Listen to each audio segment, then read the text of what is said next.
今年大学申请放榜后，许多文组科系出现缺额，又引发了一波文组无用论的争论。第一阶段大学申请入学已经连续3年缺额都破万，当中非理工科系最惨烈，像是成大历史系分发挂零，人文社会领域著称的政治大学有近300个缺额。台湾每过一段时间就会占文组，文科生时常被问，那你毕业出来要干嘛？加上近年 AI 热潮让理组更有优势，更强化了文组无用论的说法。今天要来面对的这一本书废除文科学部的冲击，就要来深入探讨这个主题。这本书的作者吉见俊哉是日本社会学家。今天这支影片我们会来谈谈文组无用论的说法是怎么出现的，文组到底有没有用，又要如何应对当今大学文组招不到生的问题。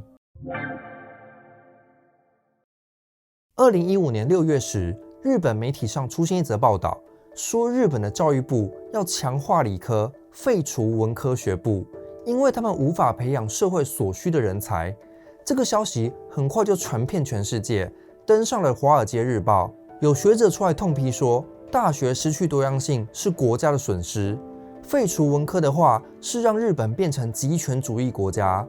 但是作者指出，这则新闻其实是媒体断章取义、过度解读。日本教育部的原文是说，建议人社科系要因应少子化问题，积极尝试废除组织，以及向社会需求较高的领域方向进行调整，并没有说日本政府计划要废除文科。同样的，今年台湾的高中建中北一女的人社班停招，校长表示只是把人文素养融入到一般班级的课程里，但却被媒体解读成是因为 AI 浪潮而被迫停招。在 AI 浪潮席卷之下，建中还有北一女先后宣布停招人社班。我们会发现，因为 AI 浪潮而导致文科变得无用的说法，其实是媒体过度渲染出来的。媒体的职责应该是准确传达资讯，所以这些文组危机的错误报道，其实反映的不是文组没有用，而是社会需要更加强文科教育，不让这种错误新闻以讹传讹。不过，即便没有媒体推波助澜，一般大众也都认为文科没什么用。所以，我们应该问的是，重理轻文的观念是怎么出现的？其实，日本早期是更重视文科的国家。日本史学家中山茂就指出，19世纪日本明治维新后建立帝国大学，政府在高等教育政策上重视的其实是法学部，因为当时日本试图建立跟西方强权一样的帝国，发动甲午战争、日俄战争。这些都需要靠法学精英来协助治理法治秩序。可以说，日本能够建立大帝国，背后是靠文组打下的。这个时候的台湾也是日本帝国的一部分。但是随着日本帝国不断扩张，需要各种军事技术，所以从1910年代开始，日本大力建设理工科研究所。原本法学部掌握的话语权，就慢慢转移到了理工科手上。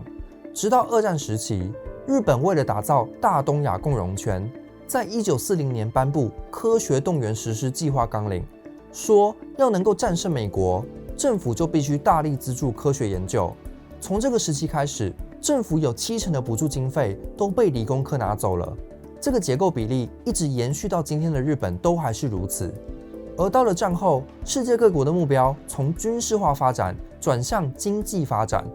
当时因为处于冷战时期，不论是美国还是苏联阵营，都是理工科挂帅，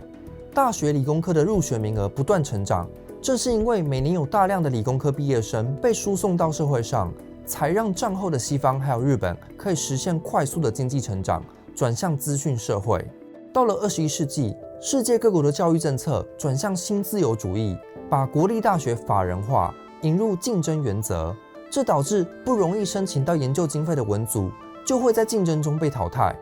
为什么文组比较难申请到经费呢？因为第一，理科的研究成果可以带给大学更多经济效益，像是机器人实验室、AI 实验室，这些实验室背后都可以带来庞大的资金。第二，理科的研究比文科更容易得到预期成果，需要的时间也更短，而文科的研究很难提出可以量化的明确成果，很多文科的知识都需要超过10年以上才能累积一点成果。这就让学校觉得理组的研究比较有投资报酬率。最后还有一个原因是，理科的研究讲究团队合作，但文科的研究时常是单打独斗，所以在竞争资金、发表期刊上，理工科都更容易发挥优势。文科申请到的经费不够多，这就让上层决策者認為文組沒有競爭力，需要整頓一下。所以從1998年到2007年間，日本的國立大學文科職員減少了11%。大學把搶得到經費當成研究者的能力考核，申請得到經費才能夠升等續聘，否則就會失業。這就讓學者變得越來越像企業家。文科學者為了獲取經費，使出渾身解數寫計劃書。申請經費的能力大增，但是做研究的時間卻減少了。理工科因為是團隊合作，可以進行分工，有人專門負責申請經費，其他人就可以專心做研究。這就讓文組跟理組的研究成績又出現了差距，學校變得更重理輕文，更加深了文科真的沒什麼用的印象。在爭論文科無用論的時候，時常有一種辯護說，文科雖然無用，但還是有一些價值。作者認為這種說法忽視了一個關鍵，就是有沒有用必須考量時間尺度。理工科可以在短時間內就有用，立刻找到工作賺錢。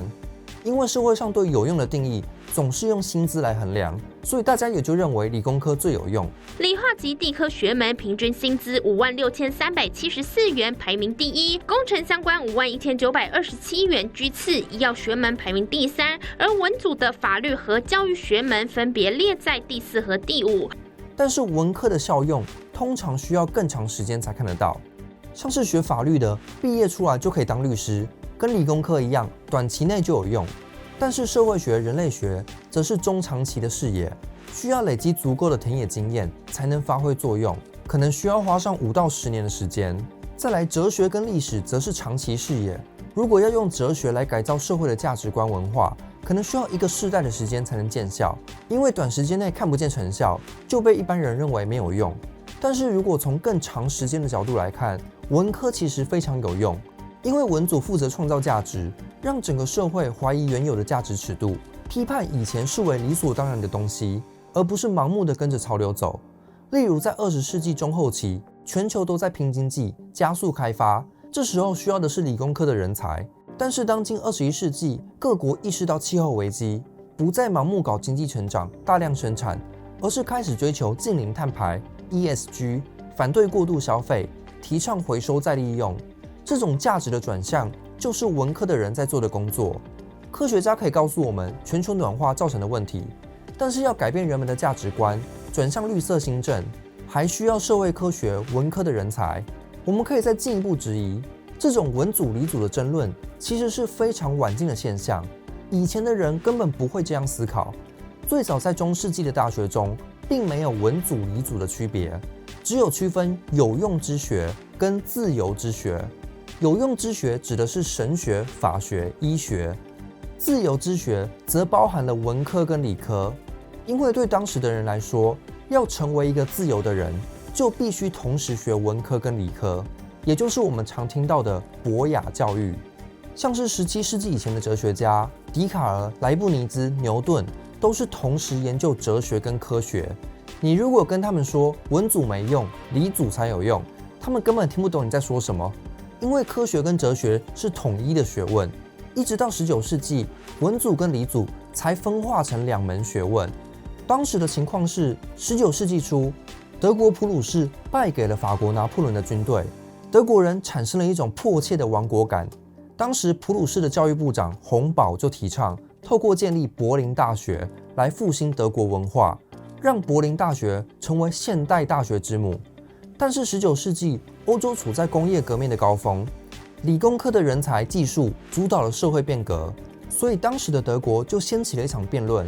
在自然科學如此強勢的情況下，文科存在的意義為何？當時出現了一個學派為文組辯護，叫做新康德學派。其中一位哲學家李凱爾特就說，理組追求的是自然界不變的法則，所以是一種科學，但文組並沒有比較不科學。文組其實是一種文化的科學，探討的是文化的價值。因為在過往封建時期，西方社會的價值來源就是上帝跟國王。直到法國大革命、工業革命後，歐洲人不再把神當作價值的絕對來源。但是在信仰崩塌後，要用什麼新的價值去填補上帝消失後的空缺，就成了西方社会的重要问题。文科就是负责创造价值，引导文化发展的方向，这样人才知道自己活着到底在追求什么。这就是文科存在的意义。20世纪欧美人文社会科学的出现，其实就是根基于新康德学派的理念。所以我们以为是先有文科，后来才出现文科无用论，其实恰好相反，是19世纪先出现了文科无用论的争论，后来才出现一批哲学家证明大学里必须要有文科。一个社会如果不主动问自己到底在追求什么价值，代表这个社会可能已经被某种既有的价值绑架了而不自知。人们把这一切都视为理所当然，而文组的贡献就在于挑战这些理所当然的预设。所以在大学里，无论文组理组都非常有用。理组带领科技进步，让生活更便利，但是你用科技产品不也是用来听音乐看剧？娱乐产业、影视产业的人也都是文组的。例如林怀民是读艺术创作出身，诺兰是读英国文学出身。没有文组的话，你现在也没有奥本海默全面启动可以看了。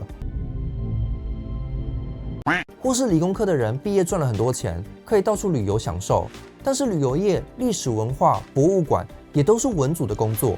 台积电 CoWoS 先进封装厂进驻嘉义，预计要盖2座，结果就在进行地质探钻作业时，疑似挖到绳纹陶片还有陶环等遗迹，也让网友炸锅，直呼是来自文组的反扑。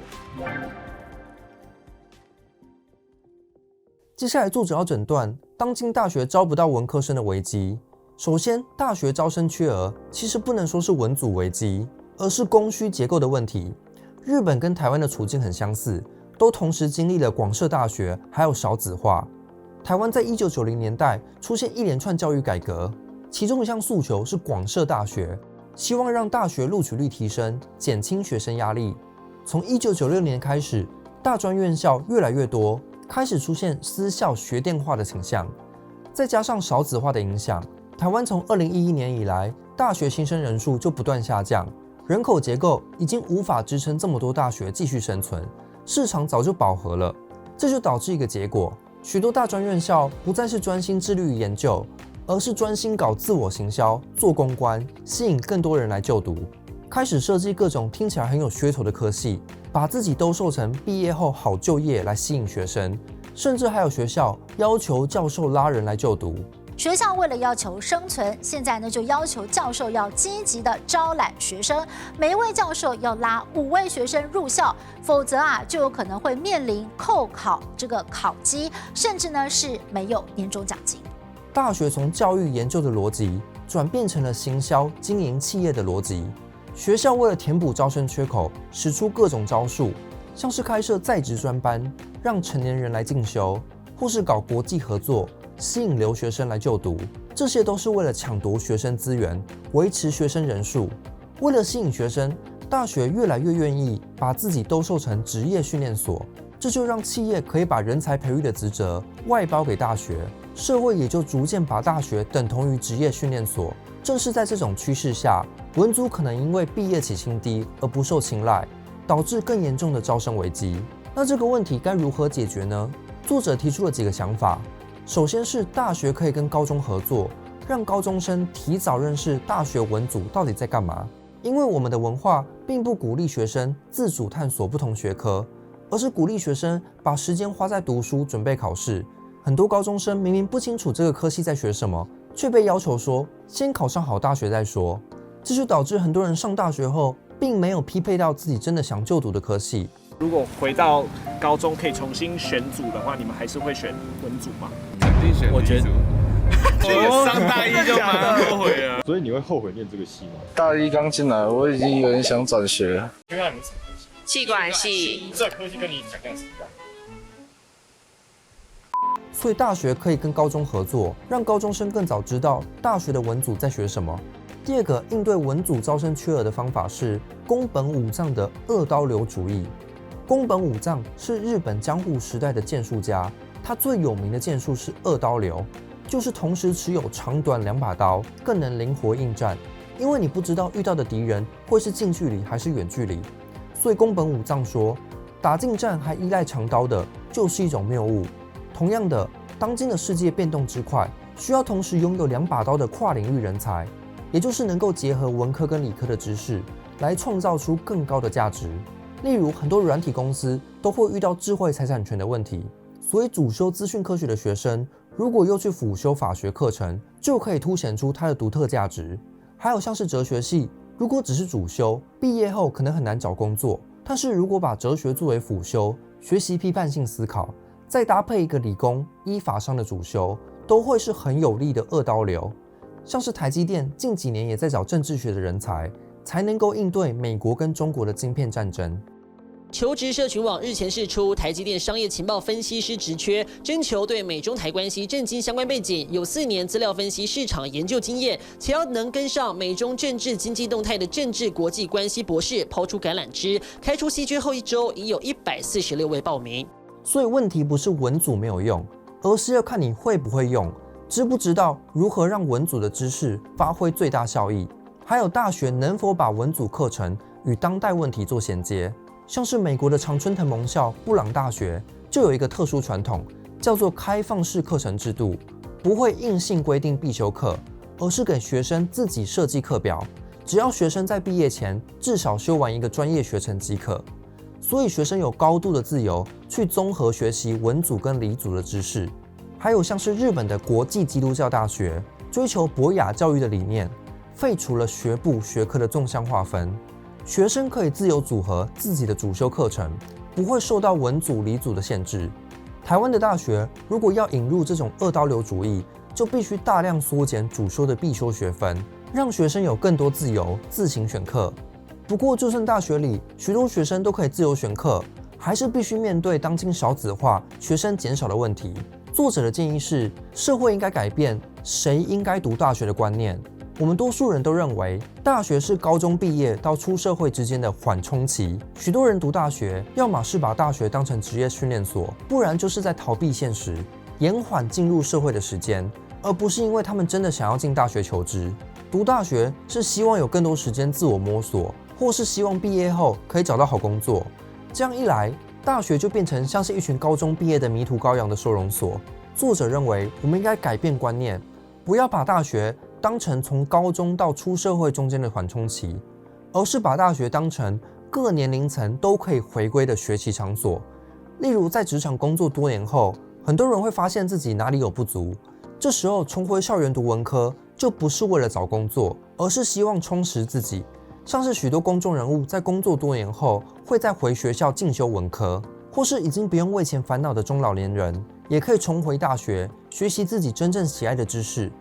如果可以做到入学年龄的多元化，就可以解决少子化的招生问题。因为尽管18岁的应届毕业生每年都会减少，但是30岁到60岁的入学新生却可以大幅增加。这样一来，大学就会变成一个交汇点，招收高中毕业生、职场经验丰富的壮年人，还有阅历丰富的老人。这3群人一起交互切磋学习，可以为大学提供新的创造力。作者甚至认为，这个观念如果普及后，新世代的人每个人都可以在一生中不只读一次大学。第一次读大学的时候，你获得一个专业，是你的第一把刀。等出社会工作历练多年后，再回去学第2把刀，更能应对当今变动快速的社会。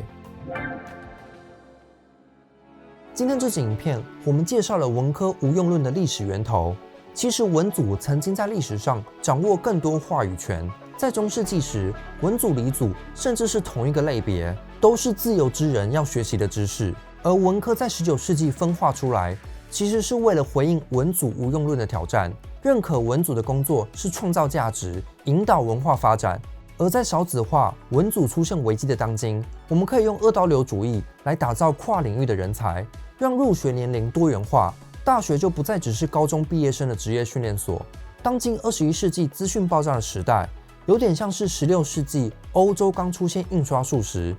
大量新知透过印刷出版。当时知识分子并不会去区分文科理科，像是哥白尼原本学的是神学，还当过神父，后来又游学去学医学，最后再自学天文学知识。或是伊拉斯摩斯、伽利略也都是文理双修。正是这种兼容并蓄，让当时的欧洲知识分子达到了创造力的高峰，出现了文艺复兴。当今21世纪的社会其实也类似16世纪资讯爆炸的情况。不管文组无用论多么盛行，每个人都可以同时学习文科跟理科，来增强自己的价值，掌握这个时代的红利，有朝一日可能为人类文明带来第2次的文艺复兴。留言加分享本集的脸书贴文，就可抽人文学科的逆袭1本。本集影片由频道会员赞助播出，也欢迎您使用超级感谢，或是加入频道会员，就可以观看会员专属影片。